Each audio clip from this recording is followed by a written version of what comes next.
Masechet Nazir, on va étudier Bezrat Hashem le Daf Mem Zayin. On prend donc, tout au début du Daf à la nouvelle Mishnah. Mi Shenizrak Alav Echad Minatamim Venitma. Un Nazir qui a terminé sa Nézirut et il va pour commencer à sacrifier les korbanot de la fin de la Nézirut et il a déjà éjecté le sang. On a déjà éjecté sur lui le sang, pour lui, le sang du premier korban et avant même de le sacrifier, avant bien sûr de sacrifier les autres korbanot, Nitma, à ce moment-là, il a pris une touma d'un mort.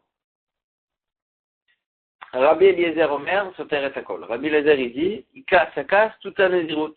La Gemara va expliquer, ça casse pas vraiment toute la Nézirut, ça casse que 7 jours. La Chachamim Omrim, et Chachamim dit, Yavi She'ar Korbanota, Veitaer. Il peut continuer à ramener ses korbanot, Veitaer, et Bémet, il deviendra Tahor, il n'y a pas de problème. Bon, il deviendra Tahor, il faudra qu'il attende 7 jours pour devenir Tahor, mais en tous les cas, il n'a pas besoin de casser, de recommencer sa Nézirut. Amroulo, ils ont dit à Rabbi Eliezer, Maaseh de Myriam à Tarmodit. Il y a une histoire avec Myriam à Tarmodit, de l'endroit de Tarmod. Chez Nizrak Alea Echad Min Adamim, qu'il y a une histoire comme ça, sur elle, qu'elle était Nézira, et au moment où on a éjecté pour elle le sang de son premier korban, Ubaou va Amroula, à ce moment-là, on est venu lui annoncer, Albita sur sa fiche, Aïta Mesoukenet, qu'elle était en danger de mort. Ve'alcha, et elle est partie à ce moment-là, cette Myriam en question, Meta, chez Meta. Et quand elle est arrivée chez elle, elle a trouvé morte. Donc elle est devenue Tmea, d'un mort. À ce stade-là, la Chachamim, ils ont dit, Tavi She'ar Korbanota Vetiter. Puis, puisque elle est arrivée à la fin de sa Nézirut, elle a déjà commencé à sacrifier ses korbanot, elle peut continuer à ramener ses korbanot, c'est pas comme une femme, c'est pas comme un nazir qui devient tamé au milieu de sa Nézirut. Agma a dit que Rabbi Eliezer, Rabbi Eliezer, il dit, Soter et Akol, il casse toute sa Nézirut. Ve'ama Rabbi Eliezer, pour Rabbi Eliezer lui-même, il dit, on a vu plus haut dans la Masechet, Kol Achar Melot, Shiva Soter. Si c'est Achar Melot, si c'est après qu'il a terminé de compter tous les jours de sa Nézirut, c'est à ce moment-là qu'il est devenu tamé, par exemple, Shiva Soter, il casse que 7 jours. C'est-à-dire qu'il doit que attendre 7 jours qu'il redevienne Tahor, et à ce moment-là, il peut à terminer sa Nézirut. Il ne doit pas casser toute sa Nézirut. Donc comment ici Rabbi Eliezer chez nous, il dit qu'il doit casser toute sa Nézirut? Amara, Rav il explique, il dit, Maï Soter Namid Kama Rabbi Eliezer. Qu'est-ce qu'il veut dire Rabbi Eliezer quand on a dit Soter, qu'il casse toute sa Nézirut, qu'il doit tout recommencer? C'est pas qu'il doit tout recommencer. Soter Korbanot, il doit recommencer tous ses korbanot. C'est-à-dire d'après Rabbi Eliezer, même le premier korban qu'on était en train de le sacrifier, celui-là aussi, il n'est pas valable, il faudra le recommencer. Mais Bémet, il n'aura pas le droit de casser toute sa Nézirut. Il n'a pas besoin de recommencer toute sa Nézirut. Il devra recompléter que 7 jours de Nézirut, le temps qu'il devienne Tahor. Et les korbanot, c'est que les korbanot qui doivent recommencer dès le début. Bien qu'il a déjà commencé à sacrifier son premier korban, celui-là, il devra le recommencer. Et Chachamim, ils ne sont pas d'accord et ils pensent que même le premier korban qu'il était en train de sacrifier, celui-là aussi, il est valable. Achinamim istabra, c'est logique ainsi aussi de dire que c'est ça la marloquette entre Rabbi Eliezer et Chachamim.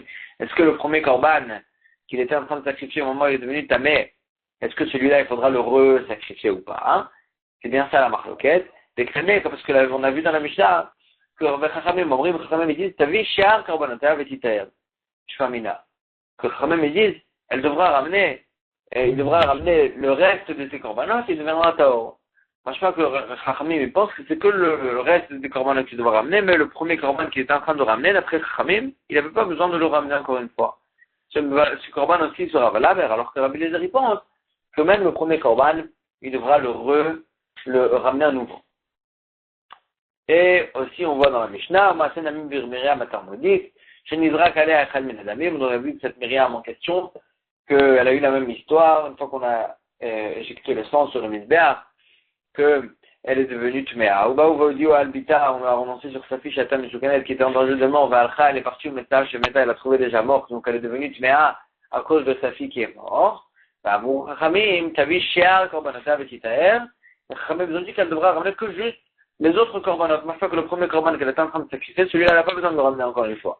Alors que Rabbi Shfamina, peut dire que Rabbi Eliezer, c'est juste sur ça qu'il n'est pas d'accord et qu'il pense que c'est le premier korban aussi, il devra le elle devra le resacrifier. Donc toute la marloquette entre Rabbi Eliezer, elle se restreint que est-ce que le premier korban qu'elle était en train de sacrifier, que le nazir qui était en train de sacrifier est devenu tamé, est-ce que celui-là aussi, il faudra le ramener? Ou bien, ou bien même, d'après Chachamim, il n'y aura même pas besoin de le ramener encore une fois. Celui-là aussi, celui-là il est valable, et on pourra continuer à ramener les korbanot, il n'y a aucun problème. Andran alar shelosha minim. On a terminé donc ce pérec de Shlosha Minim. Le pérec d'après aussi va nous parler donc de la possibilité du Kohen de se rendre tamé d'un mort, par exemple pour un Met Mitzvah, pour un mort qui n'a pas qui l'enterrer, qui n'a pas de personne qui peut l'enterrer, ça s'appelle un Met Mitzvah. Celui-là, même le Kohen, il a le droit même le Kohen, même le Nazir, ils ont le droit de se rendre tamé pour l'enterrer. Et la Mishnah nous dit comme ça. Kohen Gadol ve Nazir, en mitamim likrovem. Le Kohen Gadol et le Nazir, donc ils n'ont même pas le droit de se rendre tamé pour même enterrer leurs propres proches. Aval mitamim le met mitzvah. Mais s'ils ont trouvé un mort qui n'avait pas à qui l'enterrer, alors là, même le Kohen Gadol et le Nazir, qu'ils n'ont pas le droit de se rendre tamé pour leurs proches, quand même ils ont le droit de se rendre tamé pour enterrer ce mort-là en question qui n'a pas à qui l'enterrer. Ayum alchim baderech, ou matsu met mitzvah. Si un Kohen Gadol et un Nazir marchaient ensemble dans le chemin, ou matsu met mitzvah, ils ont trouvé un mort qui n'était pas enterré. Donc là, il faut qu'il l'enterre. Maintenant, la question elle se pose, il y a le Kohen Gadol et il y a le Nazir. Pour qui c'est plus important de ne pas se rendre tamé? C'est-à-dire à qui on va demander en premier?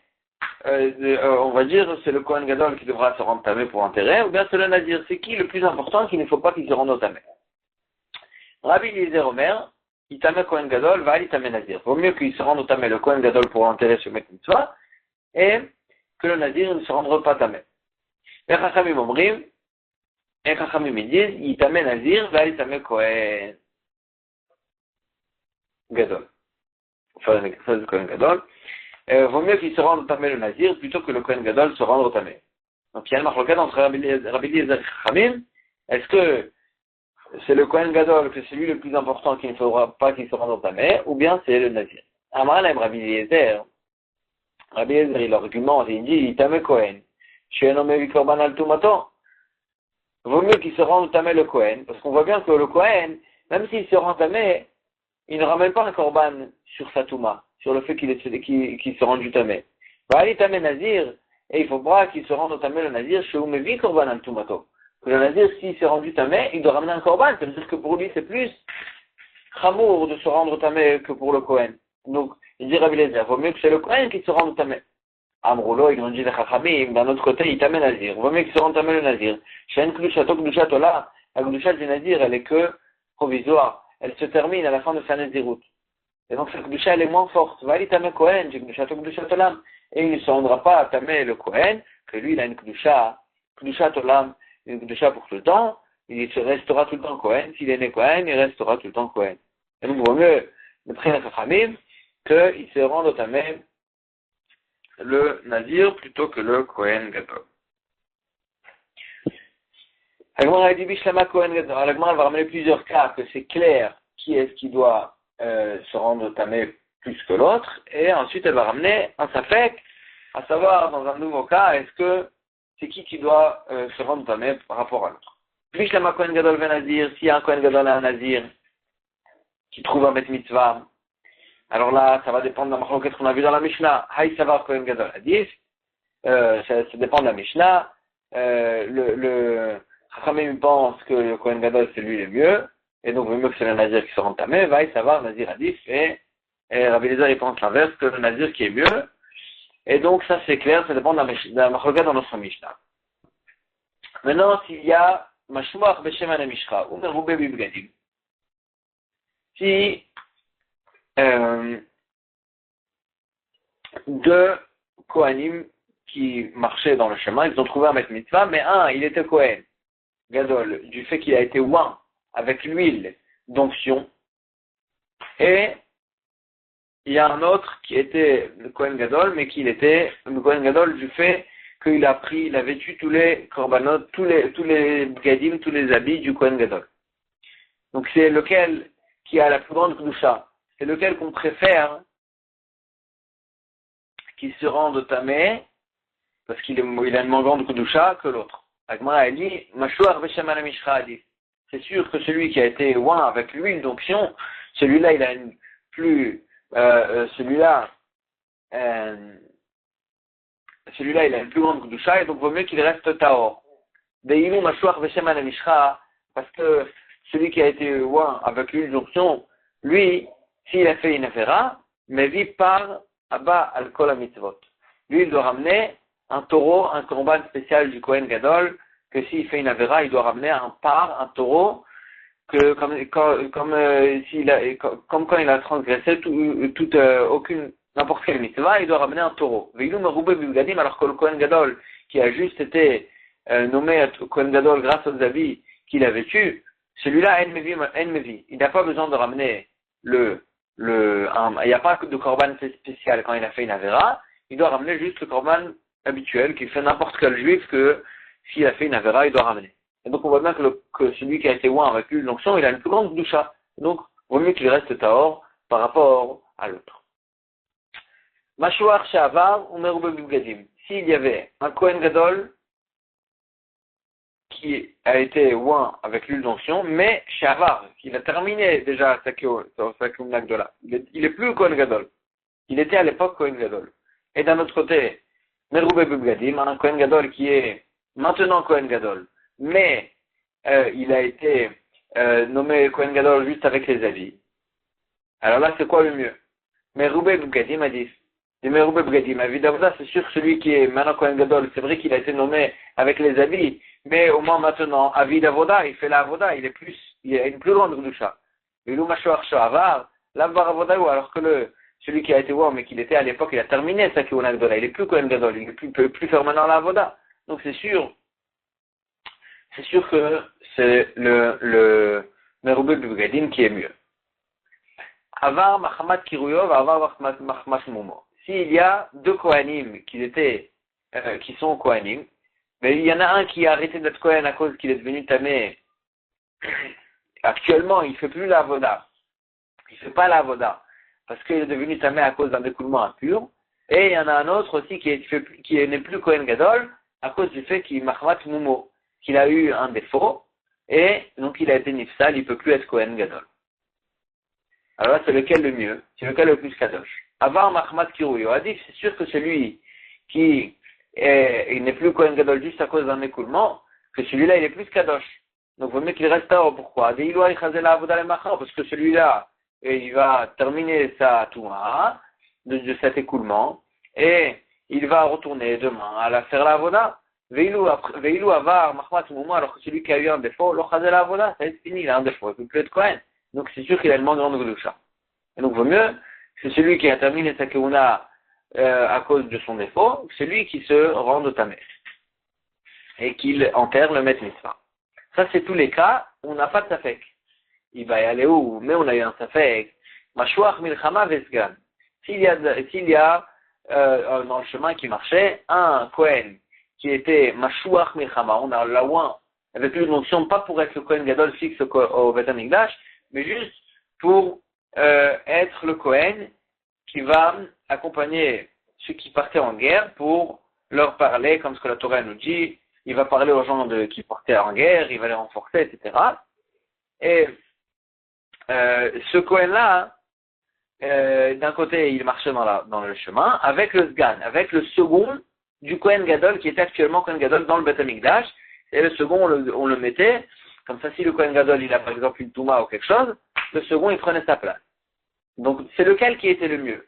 Est-ce que le second, il est plus Kadosh, ou bien le Mashuach Milchama? Hey Minayu Adif.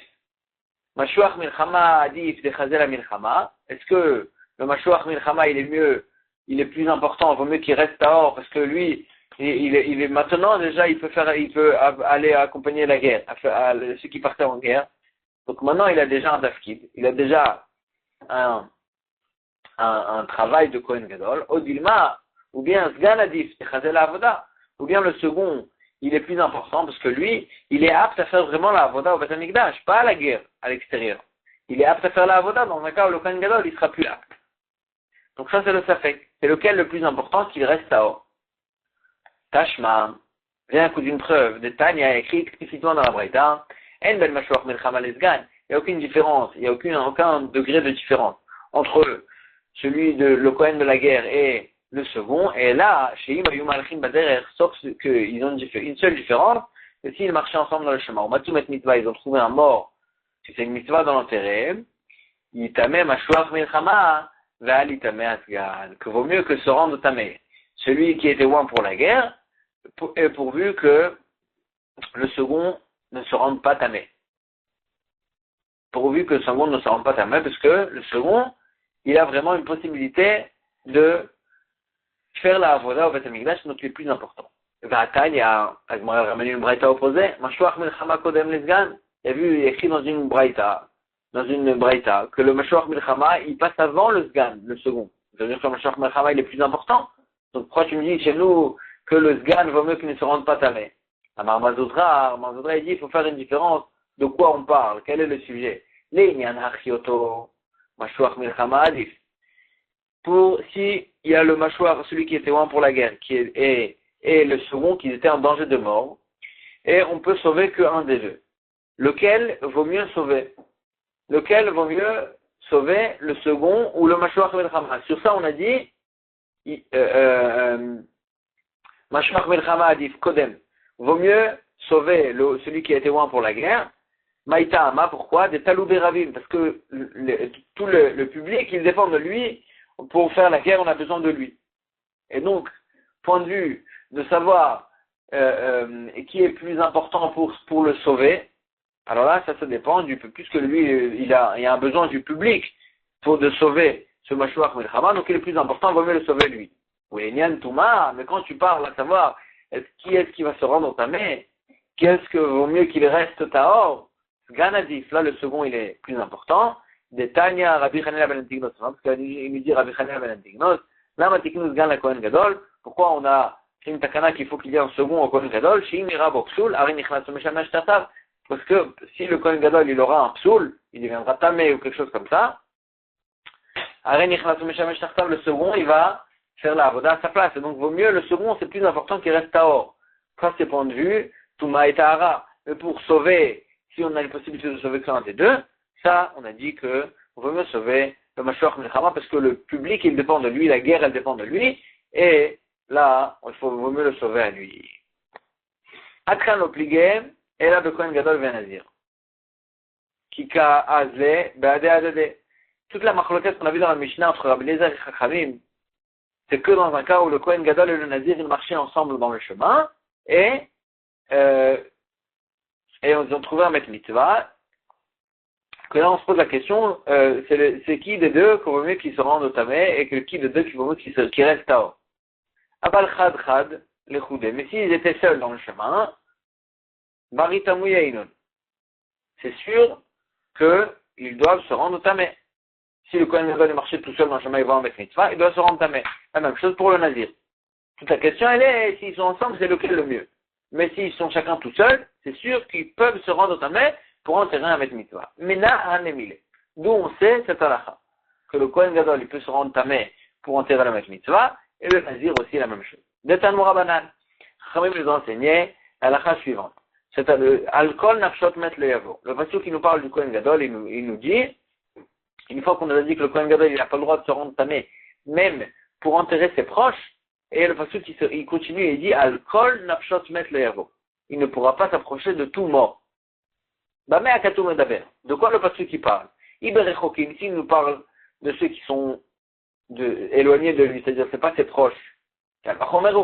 C'est sûr, on m'a Kohen Idiot, tu mitamé le Krovim, et non mitamé le Rechokim, si déjà le Kohen Idiot. Il a le droit de se rendre pour enterrer ses proches. Quand même, et non mitamé le Rechokim. Ceux qui sont pas ses proches, il n'a pas le droit de se rendre tamé. Kohen Gadol, chez non mitamé le Krovim, le Kohen Gadol qui n'a même pas le droit de se rendre tamé pour ses Krovim, sont pour ses proches. Et nous dit chez nomme tamé les rechokim, Kalvachomer qui ne pourra pas se rendre tamé pour les rechokim, pour ceux qui sont pas apparentés avec lui, que pour eux il n'aura pas le droit de se rendre tamé, c'est sûr. Pourquoi le pasuk qu'il a besoin de nous répéter? Et là, c'est sûr que c'est pour nous dire, que c'est le pasuk qui veut nous dire, quand il nous dit, Alkol Nafshat Met Leavo, qu'il n'a pas le droit de s'approcher de tout mort, il nous parle des morts, qui sont ses proches. Pourtant, le pasuk qui nous a déjà enseigné ça. Il nous a déjà dit que les aviv ou les imol, il n'aura pas le droit de se rentamer, ni pour son père, ni pour sa mère. Alors, pourquoi le pasuk qui nous répète? Ah, c'est pour nous apprendre une halakha. Ou les aviv, pourquoi la Torah nous a dit les aviv, que pour son père, il n'aura pas le droit de se rentamer? C'est pour nous dire, ou les aviv ou des nometame, hamitame ou les met mitzvah. C'est que pour son père, ben, qu'il n'aura pas le droit de se rentamer. Mais pour un met mitzvah, il aura le droit, lui, de se rendre tamé. C'est-à-dire, on se retrouve dans un problème dans le pasuk. Pourquoi le pasuk n'a besoin de dire la aviv? Si le pasuk qui nous dit, Alkon Nafshat Met Leavo en parlant de ses proches, qui n'aura pas le droit de se rendre tamé pour ses proches, pourquoi la Torah nous précise le père?